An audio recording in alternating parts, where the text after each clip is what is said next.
All right, good afternoon, everybody. Here to talk about Category 1 hurricane that's going to be hitting the state of Connecticut directly and the region more broadly, starting first thing tomorrow morning.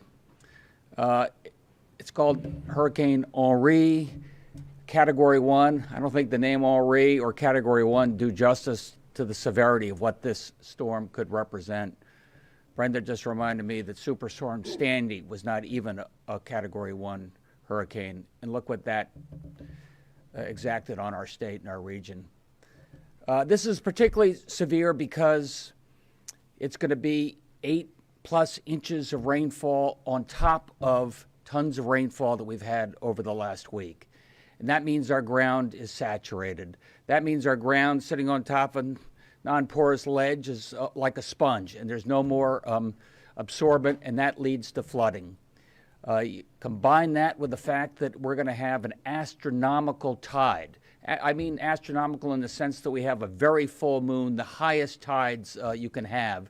That combined with the wind gives real risk of flooding along the coastline and interior flooding given the saturation of the soil. Saturation of the soil combined with the fact that we could have 70, 80 mile-an-hour winds, that makes the trees a lot less secure. They go over, power goes out, and Eversource and UI have warned us that there could be hundreds of thousands of outages over the next few days and beyond. That said, I'm standing here with some folks here at the Emergency Operations Center, and I want you to know that I don't think Connecticut has ever been as well prepared for a storm as we are for Hurricane Henri. We're working very closely, as you can imagine, with our utilities in particular, Eversource, United Illuminating, and they're assuring us that they're going to have twice as many people on the ground pre-positioned as we had a year ago. That makes a big difference. And we're going to be able to respond faster and respond in a way that does everything we can to keep you safe.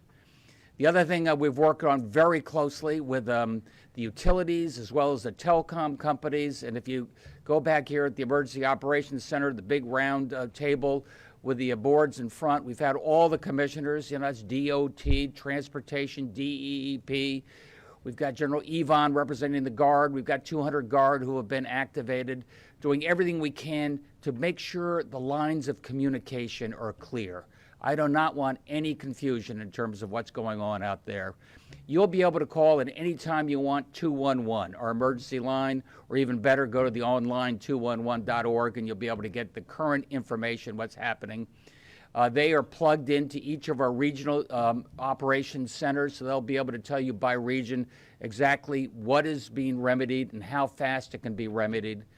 Along the way, we just met with all the mayors and others remotely, of course, and made sure that they activate their emergency operations center town by town. Each of those operations centers is going to have a representative of the utilities assigned to that, so they get immediate response in terms of trees down. I can't promise you the trees are going to be back up and your power's back up within 48 hours, but I can tell you we're going to be able to do the best we can to get you a response in order to keep you safe. Look, I think we found out from ICEA the hard way that electricity is not a nice to have, but electricity is an absolutely essential service. We know what it means in terms of medicine. We know what it means in terms of food. We know what it means in terms of the fact that next week we could have 90-degree weather.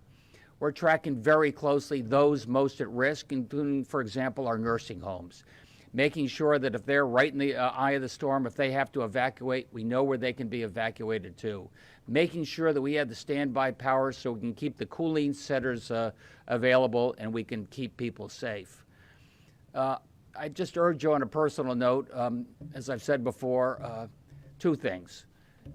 Stay safe, stay home. Get yourself a little extra gasoline. Make sure you have your phone's all charged. Make sure you have 3, 4, 5 days worth of food stored. Make sure you have the phone number of some people that maybe are living alone and need a little extra assurance so you can reach out to them and care for them and make sure they're taken care of. But I can tell you here on behalf of Susan and myself and all the folks at the Emergency Operations Center, we're prepared for what could be a tough storm. And we're going to hold the utilities accountable, but right now we got the folks on the ground ready to hit the ground running and do everything we can to keep you safe. With that, any of us here are happy to take any questions. Governor, with respect to the transmission corridors, does the state, could you talk a little bit about the due diligence on keeping those clear from trees? Have those been widened? Has the state looked at that? We have. We've been working closely with the utilities, making sure that we've done a lot of tree trimming. We get some grief about that, by the way, but making sure that there are less trees vulnerable to crashing down, especially on the major distribution networks, the major electric distribution. So I think there's been progress there, and I hope you see that progress. Talk to me about the kind of crews that are going to be on the ground out there tomorrow. I know you mentioned them a little bit, utility companies, Department of Transportation. Can you elaborate a little bit on their roles during the storm? Yeah, I'll start, and then I'd like to hand it over to Brenda, who's really been overseeing things here inside the center. But look, first and foremost, we assess the damage. Secondly, we have the tree teams, making sure that we can assess what wires are hot, which are not hot, so we can get those roads cleared as quickly as possible. We focused on those densest tree lines, like this guy was just asking, so that those densest distribution, so that activates the most number of houses and homes, and to get the electricity on for them fastest. But Brenda, you want to talk a little more about that? Thank you, Governor. Yes, we're working very closely under our unified command with state agencies, working with municipalities. We have a number of task forces set up, including a transportation task force that includes the National Guard, Department of Correction, Department of Transportation, our agency, and others to figure out if there's a need for either rescue or evacuation support for municipalities. We stand ready to help them. The state has a state urban search and rescue team, which has been activated by the governor and is preparing to be ready to be deployed if we need it for swift water rescue or for any other purpose.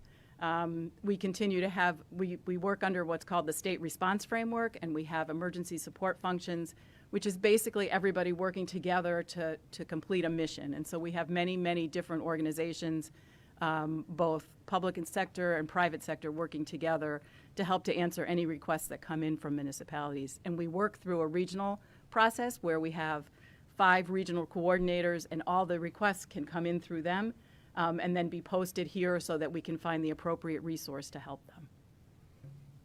Could someone address evacuations and just the process of making sure that people will be notified tomorrow if any other evacuations take place? For instance, is there going to be a warning and then a mandatory evacuation?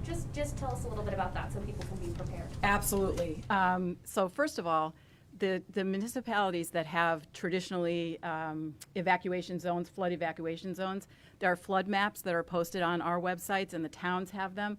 They communicate all the time with their residents to make sure that they're aware that they may or may not be in a flood zone. I would love to let everyone know that we have a recent product that's interactive called Know Your Zone, and you can go on it and take a look and see, and we can give you the link, and you can see whether or not your property is in that area.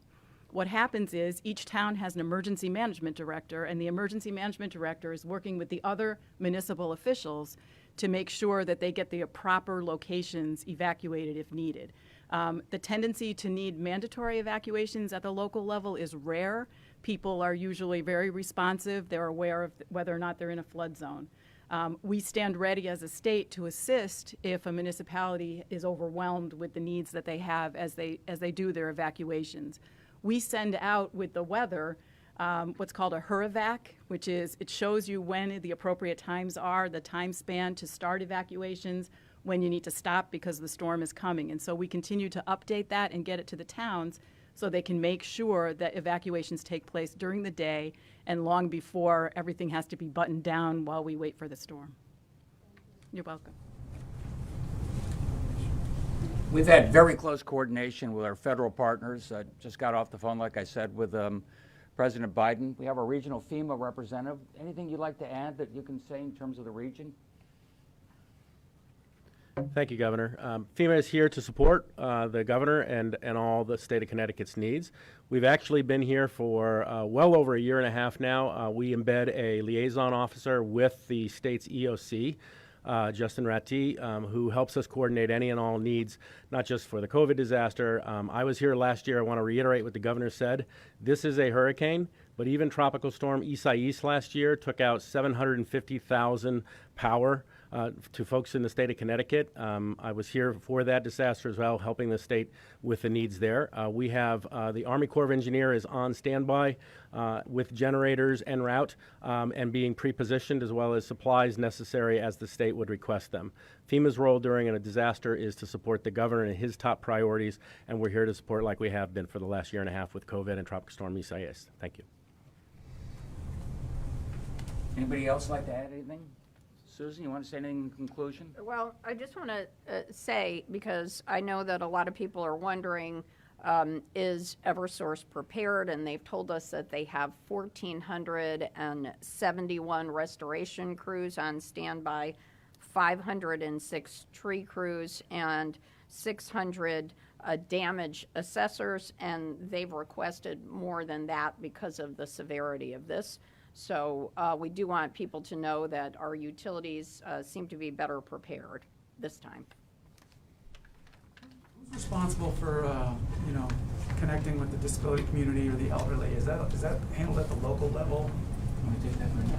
So we have a couple of different mechanisms. We actually have ESF 15. Remember, I was talking about emergency support functions.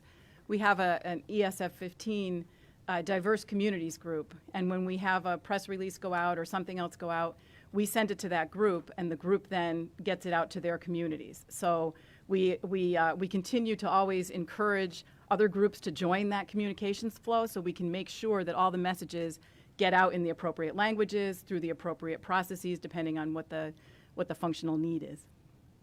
And your question, I think, really goes to a reminder to everyone to check on neighbors that are elderly, that are disabled, that may need extra help. I think it's really important to do as we prepare. With that, let me just say, I know this is the last 10 days of August, and you're all looking forward to a little bit of relaxation after what's been a pretty tough year and a half. We got a little bit more to go through. I want you to really err on the side of caution for the next 3, 4, 5 days, and we're going to get through this together. Thanks, everybody.